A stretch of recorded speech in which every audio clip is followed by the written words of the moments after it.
আজ রাষ্ট্রীয় অতিথি ভবন যমুনায় প্রধান উপদেষ্টা প্রফেসর মোহাম্মদ ইউনূসের উপস্থিতিতে এনসিপির পক্ষে এর আহ্বায়ক নাহিদ ইসলাম ও সদস্য সচিব আক্তার হোসেন জুলাই জাতীয় সনদে স্বাক্ষর করেন।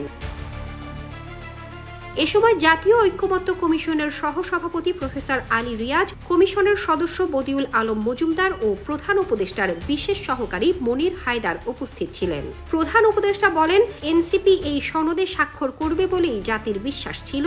আজকে সেই বিশ্বাস পূর্ণতা পেল। জুলাই জাতীয় সনদ পূর্ণতা পেল। এনসিপিকে ধন্যবাদ এই মহতী কাজে অংশগ্রহণের জন্য।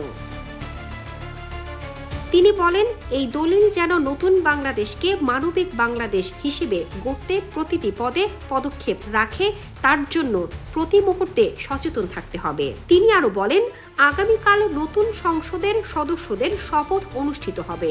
সকলের সামনের দিনগুলো শুভ হোক। নাহিদ ইসলাম বলেন, আমাদের দল থেকে নির্বাচিত সংসদ সদস্যরা আগামীকাল শপথ গ্রহণ করবেন। আমরা একই সঙ্গে দুটো শপথ গ্রহণ করতে যাচ্ছি। আমাদের ওপর দেশের মানুষ যে আস্থা রেখেছে, আমরা তা বাস্তবায়ন করব।